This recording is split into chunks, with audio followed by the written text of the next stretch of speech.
So പലപ്പോഴും fundamental rights അല്ലെങ്കിൽ എനിക്ക് ഇന്ന റൈറ്റ്സ് വേണം, ബെനിഫിറ്റ്സ് വേണം എന്നുള്ളത് മാത്രം ഫോക്കസ് ചെയ്യപ്പെടുകയാണ്. എന്റെ ഡ്യൂട്ടീസ് ഞാൻ ചെയ്യുന്നുണ്ടോ എന്നുള്ളത് പലപ്പോഴും ആസ് എ പൊളിറ്റിക്കൽ സിറ്റിസൺ നമ്മൾ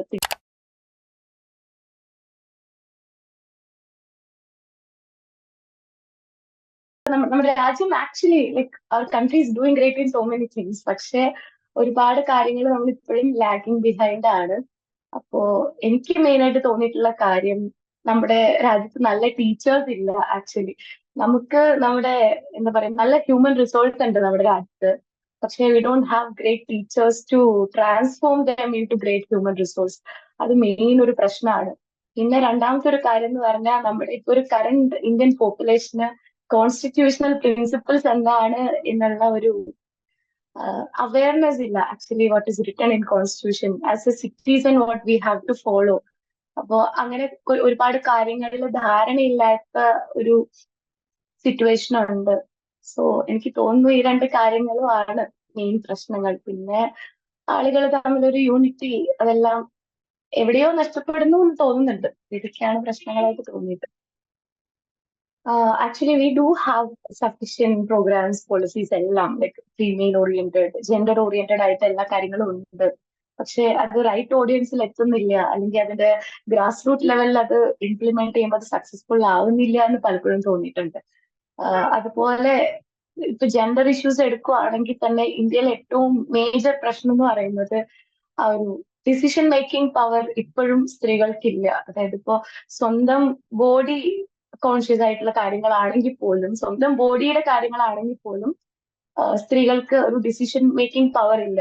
ഇപ്പോ ഫോർ എക്സാമ്പിൾ വളരെ സില്ലി ആയിട്ടുള്ള ഒരു കാര്യമാണ്, ബട്ട് സ്റ്റിൽ ഒരു മുടി വെട്ടണമെങ്കിൽ പോലും, അല്ലെങ്കിൽ ഒരു കാത് കുത്തണമെങ്കിൽ പോലും, അല്ലെങ്കിൽ ഒരു ടാറ്റു അടിക്കണമെങ്കിൽ പോലും പാരന്റ്സിന്റെ അല്ലെങ്കിൽ ഈവൻ എൽഡർ ബ്രദറിന്റെ ഒക്കെ പെർമിഷൻ എടുക്കേണ്ട ഒരു സ്ഥിതി സ്ത്രീകൾക്കുണ്ട്. അപ്പൊ ഒരു ഡിസിഷൻ മേക്കിംഗ് പവറും അല്ലെങ്കിൽ ഒരു വോയിസ് റേസ് ചെയ്യാനുള്ള പവറും ഇപ്പോഴും സ്ത്രീകൾക്ക് കിട്ടിയിട്ടില്ല. ഈവൻ ദോ ഫിനാൻഷ്യലി ഇൻഡിപെൻഡന്റ് ആയിട്ടുള്ള സ്ത്രീകൾ ഉണ്ടെങ്കിൽ പോലും അവര് പോലും പലപ്പോഴും ഡിസിഷൻ മേക്കിങ്ങിൽ ഡിപ്പെൻഡന്റ് ആണ്. സോ ആ ഒരു കാര്യത്തിൽ എന്തെങ്കിലും ചെയ്യണമെങ്കിൽ it has to start from school, it has to start from family. Political citizen നമ്മൾ രണ്ട് കാര്യങ്ങളാണ് ഫോക്കസ് ചെയ്യേണ്ടത്. എനിക്ക് പലപ്പോഴും തോന്നിയിട്ടുണ്ട്, fundamental rights and fundamental duties. നമുക്ക് എന്തൊക്കെ ബെനിഫിറ്റ്സ് അല്ലെങ്കിൽ എന്തൊക്കെ റൈറ്റ്സ് ആണ് ഈ രാജ്യം തരുന്നതെന്നുള്ള ഒരു ബോധം നമുക്ക് ഉണ്ടാവണം.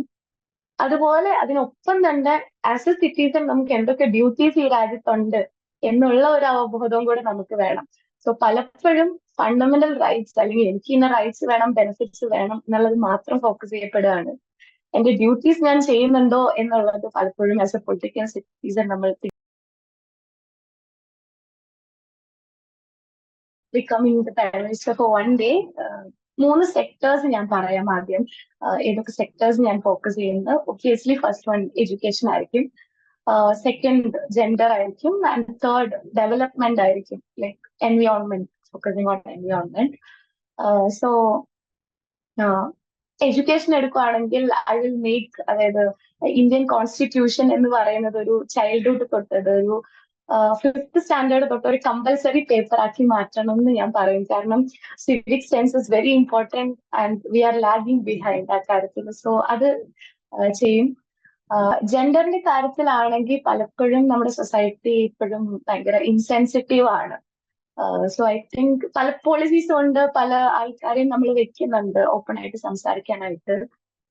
ബട്ട് സ്റ്റിൽ ആളുകളുടെ ആറ്റിറ്റ്യൂഡിൽ ഇപ്പോഴും വലിയ ചേഞ്ച് ഒന്നും കാണുന്നില്ല. So something, I don't have A plan yet, but something on that were we can go and talk openly freely with someone. So അങ്ങനെ ഒരു എന്തെങ്കിലും സിസ്റ്റം കൊണ്ടുവരണം എന്ന് ആഗ്രഹമുണ്ട്. പിന്നെ ഡെവലപ്മെന്റ് കാര്യം എടുക്കുവാണെങ്കിൽ ഇപ്പോ ഏറ്റവും മേജർ ഇഷ്യൂ ആണ് വാട്ടർ ക്രൈസിസ് അല്ലെങ്കിൽ പൊല്യൂഷൻ. ഇതൊക്കെ വളരെ വലിയൊരു ഇഷ്യൂ ആണ്. അല്ലെങ്കിൽ ഇപ്പൊ വന്യജീവികളുടെ പ്രശ്നമാണെങ്കിൽ പോലും ഇതിലെല്ലാം ഒരു എന്താ പറയാ പ്രോപ്പർ പ്ലാനിങ് നമുക്കില്ല. പലപ്പോഴും ഇൻഡിജിനസ് കമ്മ്യൂണിറ്റീസ് അല്ലെങ്കിൽ ട്രൈബൽ പീപ്പിളിനെ നമ്മൾ ഇൻക്ലൂഡ് ചെയ്യാറില്ല ഡെവലപ്മെന്റ് കാര്യത്തിൽ. അവരെ നമ്മൾ ഇപ്പോഴും ഒരു അണ്ടർ ഡെവലപ്ഡ്, ഒരു കൾച്ചർ ഇല്ലാത്ത അങ്ങനത്തെ ആളുകളായിട്ട് നമുക്ക് കാണുന്ന ഒരു സ്റ്റീരിയോടൈപ്പ് ഇപ്പോഴും ഉണ്ട്. അപ്പൊ ഒരു ഇൻഡിജിനസ് കമ്മ്യൂണിറ്റി, പ്രത്യേകിച്ചും ട്രൈബൽ പീപ്പിൾ, അവരുടെ ഒരു കൾച്ചർ ഒക്കെ ഫോക്കസ് ചെയ്യുന്ന ഒരു ഡെവലപ്മെന്റ് അല്ലെങ്കിൽ ഒരു സസ്റ്റൈനബിൾ ഡെവലപ്മെന്റ് പോളിസിയും കൂടെ ഇംപ്ലിമെന്റ് ചെയ്യണം എന്നൊരു ആഗ്രഹം ഉണ്ടാവുമായിരിക്കും.